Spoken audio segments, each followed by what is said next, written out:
Good evening everyone, and welcome to Grow and Clip Bonsai for Seniors. My name's Tom Novak, and today we're going to do an Arapaho Crape Myrtle. Today we're going to put it in a 50% mixture of perlite and 50% fluorite, and then we're going to add some Micus and Azus beneficial bacteria to our mix. Now, like all crepe myrtles, this one flowers on new growth also. And for top dressing, I'm going to use 50% peat moss and 50% sand. Well, I use torpedo sand in there. So we'll see how it looks as a top dressing. Now this is our Arapaho Crape Myrtle. I got it from Clint Cotton. I mean, he sells the best crepe myrtles I ever dealt with. So if you want, this is something good. Something to give for a gift. Because that way there you give a gift that keeps on giving, because it has not only, look at the leaves on this thing, the color, but it also gives you flowers. So the first thing we're going to do is get our shears, and there's a couple of one branch on the bottom and that's no good right here. We're just going to snip it off. And then we got right here where the cutting was. This is the dead part right here. We're going to cut that off. And then we want this to be small for our pot. So we're going to use this as our new leader. And we're going to leave these as sacrificial branches to help get the trunk to grow big. So right now we're going to clip it about here. Now since it's smaller than the pencil, we don't have to use lipstick or anything else of that there nature, or wood glue. So right now let's take it out of the container.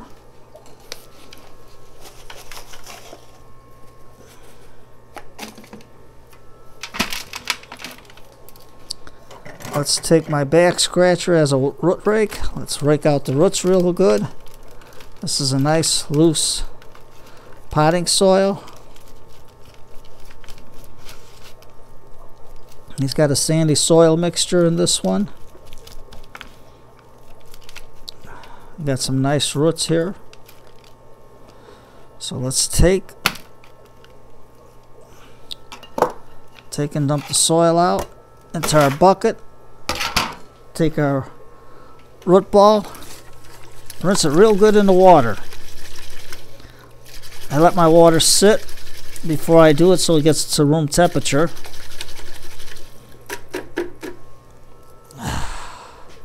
Look at that beautiful root system. It's already starting to grow. Okay, so let's comb out the roots. We're just going to tear off the crossing roots. It's grown real nice. It's got all new root growth there. Now we're going to dip and clip our soil scissors. I always got them marked in blue because I got more than one pair. Now we got a root growing straight up, so we're going to cut that one off.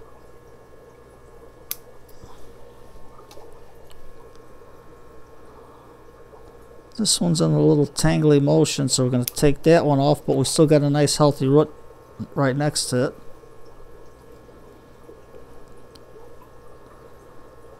This one's going up. This one's going up, so we'll get rid of that. And right now, we shall have a nice radial root base. Look how nice it sits right there. That should be pretty good. I'll take this, put it in water, see what I can get out of it. Now, I had two containers, but I think this potting container will work nice. I got my screen in there, even though the holes are in there.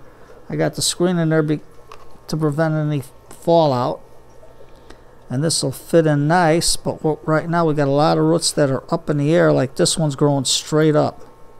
I don't know if you can see it right here, right there. So we're going to dip and peroxide and clip it. There we go, and we got one sticking straight up. And I think we got it looking pretty good. Yep. So what we're going to do is take our fluorite mixture and perlite. I got the dark fluorite because that's what they had in the store. I didn't see any of the red. Red's good too. But if I use this because I can't get turfus. So there we go with that. Now what we're going to do is get our roots in a nice radial pattern. We're going to make it flat. And we can use this here as our front or this. Well, right now we don't have to worry about a front right now. Let this tree grow real nice. And once it grows and we repot it again, then we'll think of a front. So we got our roots in there pretty good. Put our mixture in. This is a nice fast draining mixture which also holds moisture. There. Now before we put any more in, we're going to give it a shot of Azo's beneficial bacteria. And we're also going to open our bag of Micos. By the way, this is one of the free samples. If you go to the Extreme Gardens, that's what they... It's a nice little free sample. And we're going to take maybe about a teaspoon and just sprinkle it in. Sprinkle it all over by the root base. That way there the beneficial bacteria will work in harmony with the roots, and the roots will work in harmony with the root base. I mean with the roots. So now I'm going to take my bamboo skewer and just work the soil into the roots.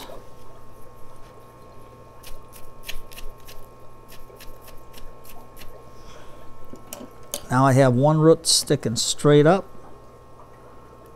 Cut that off. Another one here. I don't know if you can see it.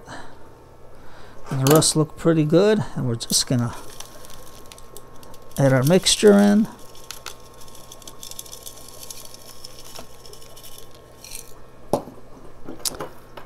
Smooth it out. When you tap in the roots with your skewer,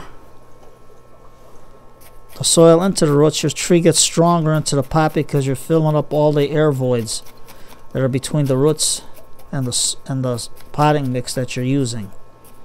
So right now this looks pretty good. Got a little more in there.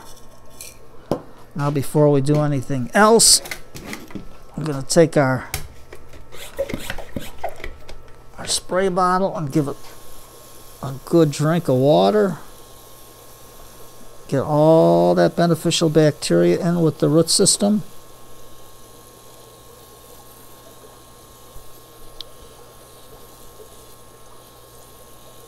Just water it in real good. If you don't have a spray bottle, just use an old juice bottle and just water it in. See, look how nice it come out of the bottom here. It's dripping out nice, so that means we got good penetration of the water into the roots.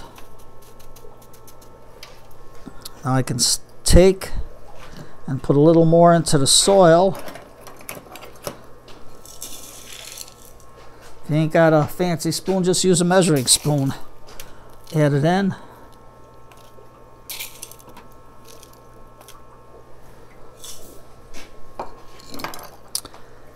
And you can see how nice the fluorite blends in with the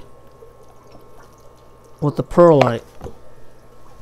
You can see a nice color to it. Even if you didn't have no top dressing or anything, this works out good. Now I got a little piece of root sticking just up. I'm just going to clip it off.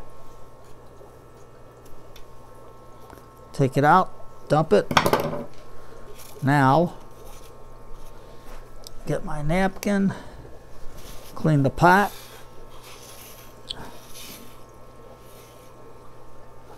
Okay, now, say some of you don't like the to see all this mixture on the top. So what can you do about it? Well, first let's get a little rock or something to put in here. A little couple of stones.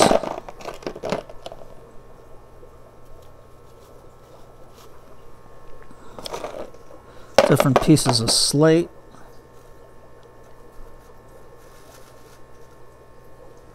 There we go, just something different. Now I have a mixture of our top dressing. I'm going to put that on. I'm going to fill up our little container if I can get organized here. Take your spoon. This is how it looks. That's just sand and peat moss. And just put it over the top. See, you got all your perlite, fluorite covered. But it doesn't look bad. But this way here you can do a little landscaping. Just put it in. When you do it this way, it looks like the stones are inside the soil and not just sticking on the top. Now, since this is a light mixture, before I do anything else, I'm going to give it a nice spraying, because we got everything worked in good into the roots, all the water, all the beneficial bacteria. So all I'm going to do is take a light spraying here, put it in. Now, crepe myrtles are good because you not only get the foliage, but on this one you're going to get beautiful, beautiful flowers. And remember, they always flower on new wood. So when they're done flowering, you cut it, and you should get another fresh spurt of flowers. Now, crepe myrtles should flower all summer long, but right now, since these are young, you got to give them time to get established into your bonsai container, your training pot. So you just wipe it off real good, and that's it. And there you have it, Arapaho. So don't be afraid, give it a try. You'll get two-fold flowers out of this and the foliage, nice deep maroon foliage. So today's Tuesday night, it's comedy night. You can try Duffy's Tavern, the Bickersons. The Bickersons are funny. Fibber McGee and Molly, Jack Benny, Bob Hope, whatever your pleasure. Get a nice big cup of tea. Sit down in your favorite chair, relax, and enjoy some old-time radio tonight. Ask your wife to sit with you. Don't let her sit alone. Be a group. Relax. Take care of yourself, everybody, and thank you for coming to Grow and Clip Bonsai for Seniors. And don't be afraid to try the crepe myrtles. Those are the easiest ones to bonsai. Take care.